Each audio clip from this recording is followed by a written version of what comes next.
सोनम वांगचुक एक ऐसा नाम है जो देश ही नहीं विदेशों में भी जाना पहचाना है। एक ऐसे एक्टिविस्ट जिन्होंने देश के लिए बहुत काम किया, देश के लिए कई आविष्कार किए, सेना के लिए आविष्कार किए और उनके द्वारा किए गए आविष्कार जो है वो मानव हित में रहे। लेकिन बीते दिनों उनको एनएसए लगाकर गिरफ्तार कर दिया जाता है।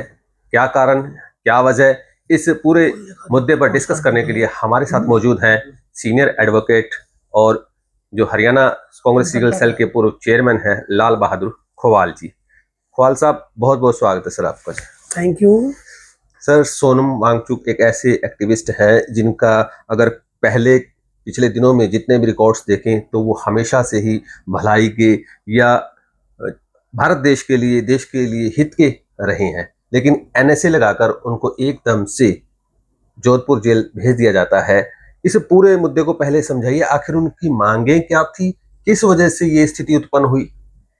एक ऐसा जाना माना नाम जिसने दुनिया में नाम कमाया, जिसने दर्जनों अवार्ड लिए, मैग्सेसे अवार्ड से लेकर global award, real heroes award, number of award जिसने लिए, जो पर्यावरणविद के रूप में प्रसिद्ध है, जो शिक्षा के क्षेत्र में जिसने एक बहुत बड़ा नाम कमाया, जो अनेक देशों में जाकर के एक ऐसी हिंदुस्तान की एक छवि को निखारने का काम कर रहा था, और जिसने सरकार भी जिसे बार बार उसके नाम से वाई लूट रही थी, और इवन उसके नाम से एक 3 इडियट फिल्म बनी। बावजूद उसके भी, और फिर लेह लद्दाख के लिए वो एक मांग ही तो कर रहे थे जो कि संविधान ने हमें अधिकार दिया है, आर्टिकल 21 है, उसके तहत वो एक मांग ही तो कर रहे थे। और वो मांग भी बिल्कुल जायज मांग थी। क्या लद्दाख के लिए एक पूर्ण राज्य का दर्जा मांगने की मांग करना, संविधान के 6 शेड्यूल में डालने की बात करना, लद्दाख के लिए अलग से लोकसभा की सीट नियुक्त करना, लद्दाख के लिए पब्लिक सर्विस कमीशन अलग से बनाना, क्या ये मांग करना अपराध की श्रेणी में आ गया? और अपराध भी कैसा? एनएसए, राष्ट्रीय सुरक्षा कानून के तहत उसको अंदर कर देना। इसका मतलब ये हुआ, जब हम पहले सुनते थे डॉक्टर लोहिया जी, डॉक्टर जयप्रकाश नारायण जी, वो कहा करते थे कि जब सड़कें खामोश हो जाए, सड़कें सूनी हो जाए, तो ये समझ लेना चाहिए कि प्रजातंत्र को खतरा है। प्रजातंत्र की धज्जियां उड़ाई जा रही है। और आज वही बात हुई है। एक ऐसा शख्स जो बिल्कुल अहिंसा का पुजारी है, जो बिल्कुल शांतिपूर्वक तरीके से, गांधीवादी तरीके से अपनी मांग को पूरा करवाने के लिए लेह लद्दाख से दिल्ली में आता है, वहां उसकी कोई बात नहीं सुनी जाती है, पैदल चल के जाता है और फिर वापिस ये कह करके चला जाता है, कोई नहीं, हम शांतिपूर्वक तरीके से अपनी मांगों को मनवाने के लिए हम वहां धरना प्रदर्शन करेंगे। और वहां जाकर के एक बिल्कुल शांतिप्रिय तरीके से वहां पे बैठा है। ठीक है, हम मानते हैं कि कुछ ऐसी अव्यवस्थाएं कई बार फैल जाती है, कि कई बार आंदोलन भी उग्र हो जाते हैं, लेकिन उसका उग्र होने का मतलब ये नहीं होता कि जो एक अनशनकारी है, जो शांति का पुजारी है, आप उसके ऊपर ही एक एनएसए के तहत एक ऐसा कानून का दुरुपयोग करके आप उसको अंदर भी कहां, लेह लद्दाख या आसपास में कहीं पास में लगते किसी राज्य में, उसके लिए जेल भी नहीं थी, उसको वहां जोधपुर की जेल में डाल दिया जहां पे बीजेपी की सरकार है। और उसके साथ क्या हो रहा है, उसकी पत्नी किस तरह से पूरे देश के सामने गुहार लगा रही है, किस तरह से अपनी बात को बता रही है, किस तरह से वो उसके समरण को याद करवा रही है। किसी तरह का हमने नहीं देखा कि ऐसा कोई, मतलब उसने इस तरह का कोई अपराध किया हो, इस तरह का कोई अनशन उसने किया हो जिससे कोई अपराध कारित होता हो। हमने तो उसको हमेशा से, वर्षों से उसको हम देख रहे हैं, जब से उसने जन्म लिया, जैसे उसने एक मतलब युवावस्था में वो आए, छात्र आंदोलन से उसने अपनी राजनीति, अपना एक सामाजिक कार्य शुरू किया, और आज लगातार जिस तरह हम उसकी एक छवि, पूरे वर्ल्ड में उसकी एक छवि थी, जिस तरह से हम उसको देख रहे थे, हम उससे प्रेरणा ले रहे थे।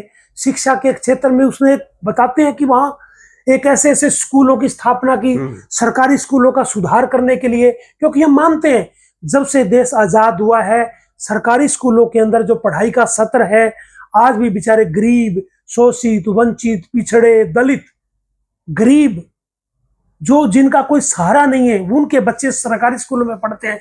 मात्र कुछ लोग, मैं अगर कहूं तो केवल 2-4-5% लोग ही कॉन्वेंट स्कूलों में, अच्छे स्कूलों में, प्राइवेट स्कूलों में स्टडी करते हैं और वो आगे जाते हैं, अपनी शिक्षा, अच्छी शिक्षा लेकर के जाते हैं। लेकिन 95-97% लोग जो है वो सरकारी स्कूलों में पढ़ते हैं। उनकी शिक्षा के सुधार में उनका जो एक जज्बा, उनका जो काम उन्होंने किया, वो दुनिया देख रही है। उसने सैनिक जो हमारी रक्षाएं करती है, हमारी सेनाएं जो बॉर्डर पे बैठती, इतनी कड़कती ठंड के अंदर, वो उनकी इवन बहुत सारे हमारे सैनिकों की मौत भी हो जाती थी, वो तड़पते थे, वो प्रॉपर जगह पर रह नहीं पाते थे। उनके लिए उन्होंने एक ऐसी डिवाइस की खोज की कि आज वो सैनिक किस तरह से वो सर्दी से बचने के लिए एक सोलर सिस्टम के तहत बिना लाइट के भी उन्हें ऐसी एक सुरक्षा मुहैया कराई कि उन ऐसी पहाड़ियों के अंदर, ऐसी ठंड और बर्फ के अंदर भी वो सुरक्षित, हमारे सैनिक वहां बड़े गर्व के साथ वहां आज हमारे देश की रक्षा कर रहे हैं। वो किसकी देन है? वो सोनम वांगचुक की देन है। एक ऐसे व्यक्ति के साथ इस तरह से पर्यावरण के लिए उन्होंने कितना कुछ किया। और बड़ी हैरानी की बात है कि जिस तरह का दोष उन पे मंडा गया, जिस तरह से वहां वो कार्रवाई की गई, जिस तरह से उस पर हमें ये भी सोशल मीडिया से पता चला कि वो पाकिस्तान में गया, कोई इंटरनेशनल कोई कॉन्फ्रेंस थी, उसमें उसने उसका कोई व्याख्यान था, उसने बोला, इवन उसने सरकार की, हमारी सरकार की प्रेज की, मोदी का भी उसने वो गुणगान किया। बावजूद उसके भी क्यों ऐसा किया गया? जैसे हमें पता था क्यों हुआ ऐसा। सरकार आपने इतने तो काम गिना दिए आपने। हाँ, ऐसा तो कुछ कर ही नहीं रहा था, लेकिन हम दो हमारे दो, अच्छा,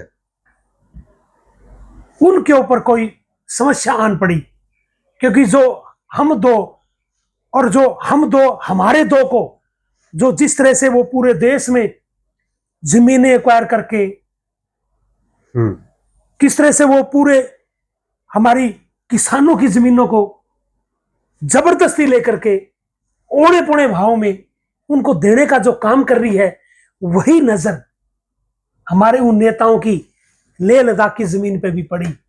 उन्होंने सोचा अगर इनको ये दर्जा दे दिया गया, ये मांग इनकी मान ली गई, अगर इनको स्वायत्ता का अधिकार दे दिया गया, पूर्ण राज्य का अगर अधिकार दे दिया गया, तो राज्य सरकार हो सकता है उनको वहां पे जमीनों को लेने से कोई अड़चन पैदा करते। अब ये चाहते थे हमारे हम दो, ये चाहते थे कि हम वहीं से लेटर इशू करें और वो जाके जो भी वह काम करना चाहे काम कर ले। क्या इस देश का हाल कर दिया? क्या जिस अडानी को, अंबानी को, जिस अडानी को 2014 से पहले कोई उसका नाम नहीं जानता था, आज दुनिया में उसने जिस तरह से हर देश में जाकर के अपना व्यापार को फैलाया, किस तरह से लोगों की जमीनें हड़पी गई हैं, किस तरह से उसने व्यापार को बढ़ाया, आज उसकी कितनी गुना उसकी संपत्ति, कितना पैसा उनके पास आ गया है, इस पे विचार करने की जरूरत है। किस तरह से हमारी जितनी भी सरकारी संपत्तियां थी, उस सारी की सारी संपत्तियों को किस तरह से प्राइवेटाइजेशन करके, चाहे वो रेलवे है, चाहे वो हमारे एयरपोर्ट्स हैं, बहुत सारी इस तरह की हमारी प्रॉपर्टीज हैं, वो सारी की सारी प्राइवेट हाथों में दे करके किस तरह से देश को किया जा रहा है। अभी हम आंकड़े पढ़ रहे थे कि जब 2014-15 में हमारे देश के ऊपर कितना कर्जा था और आज क्या है हालात, ये देखने की जरूरत है। इकोनॉमी तो बढ़ रही है, क्या हमारी इकोनॉमी बढ़ रही है, क्या हमारी इकोनॉमी का हाल है, और आप देखें कि क्या हमारी व्यवस्था होगी आने वाला समय। मैं कहता हूं कि कहीं ये कर्जा चुकाने में ही हमारा सब कुछ नीलाम हो जाए। ये हालात आज देश के होने जा रहे हैं। तो अब मैं जानना चाहता हूँ, इतने आपने सोनम वांगचुक के बारे में बताया, इतने उनकी जो कार्य पूर्व में किए गए थे, लेकिन सरकार कह रही है जो उनके पास इनपुट थे जो सीआईडीज के इनपुट थे, जो उनकी एजेंसियों के इनपुट्स थे, वो जो बता रहे हैं कि जो इनकी गतिविधियां थी वो देश विरोधी हैं। ऐसा है, देखो, जो सेक्शन जिस धारा के तहत, जिस एक्ट के तहत उसको अंदर किया गया है, उसमें एट दिस स्टेज तो सरकार को कोई प्रमाण भी देने की जरूरत नहीं है। अच्छा। सरकार इतना कहना है, सरकार का सफिशिएंट है कि सुरक्षा के लिहाज से हम कोई भी फैक्ट डिस्क्लोज भी नहीं कर सकते, और इसके खिलाफ सबूत है हमारे पास। जब तक केस एविडेंस पे आएगा, जब कोर्ट इंटरफेयर करेगी, तब तक हमारे सोनम वांगचुक का क्या हाल होगा, क्या यह सरकार करेगी, किस तरह से यह करेगी, वो आने वाला वक्त बताएगा। लेकिन एट दिस स्टेज जो सेक्शन उसके खिलाफ लगाए गए हैं, इसमें तो सरकार कुछ भी कर सकती है, कुछ भी झूठ बोल सकती है, कुछ भी उसके खिलाफ झूठे प्रमाण एट दिस स्टेज वो कर सकती है। इवन ना भी प्रमाण मिले, सुरक्षा का नाम लेकर के वो ना भी डिस्क्लोज करे, तो भी किसी के साथ भी इस तरह की जाति ये एक्ट में की जा सकती है।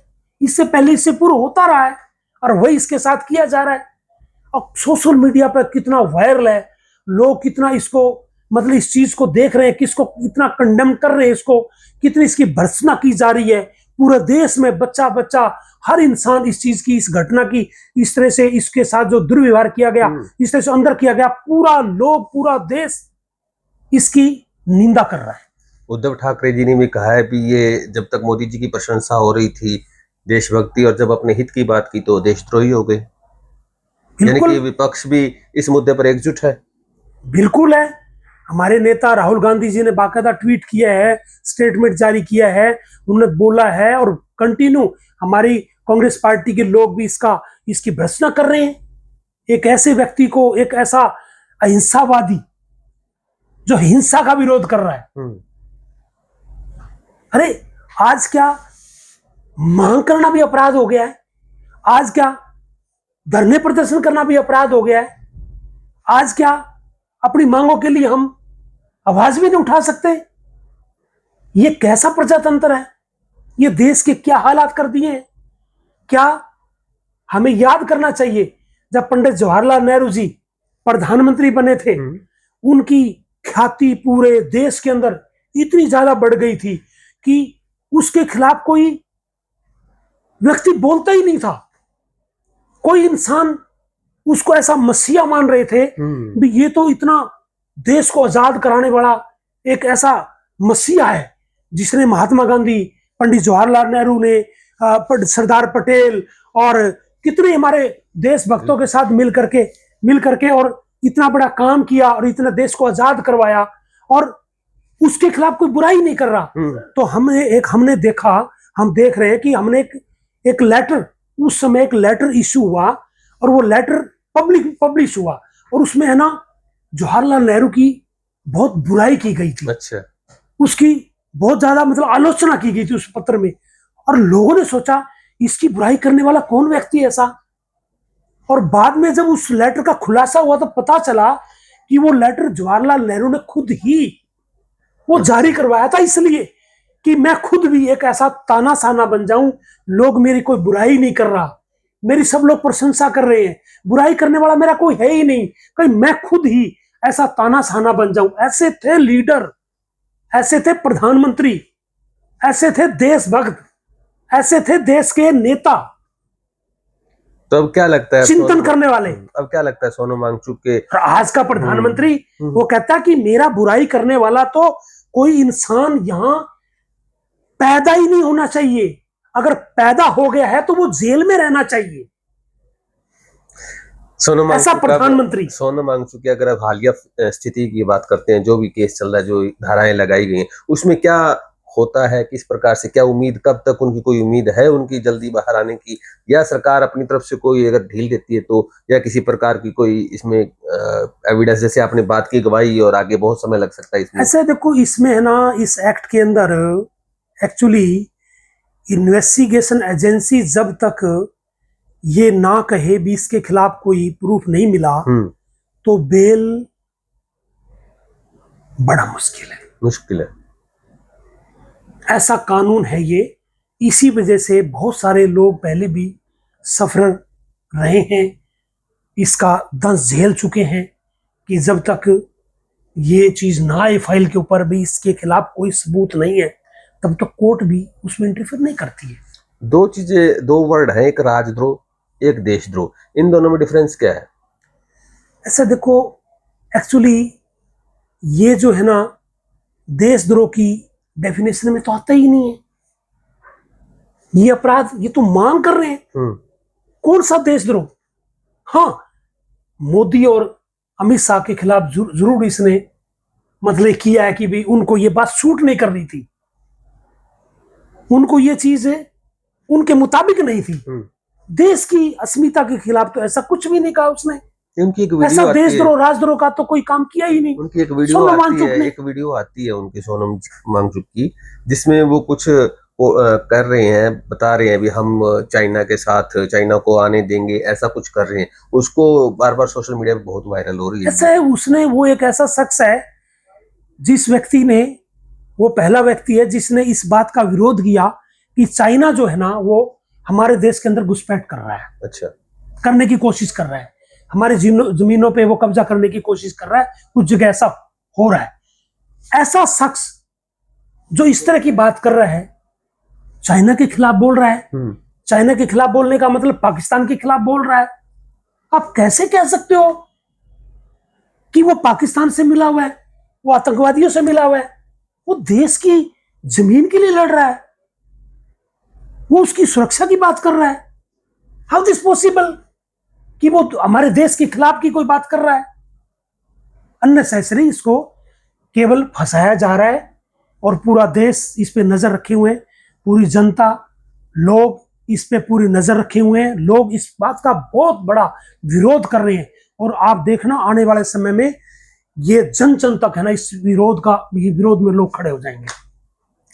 तो साथियों, ये थे हमारे साथ सीनियर एडवोकेट लाल बहादुर खोवाल जी, जिन्होंने अपने विचार बताए सोनम वांगचुक के केस के बारे में। आपकी इसके बारे में क्या राय है, आप कमेंट बॉक्स में जरूर बताइएगा।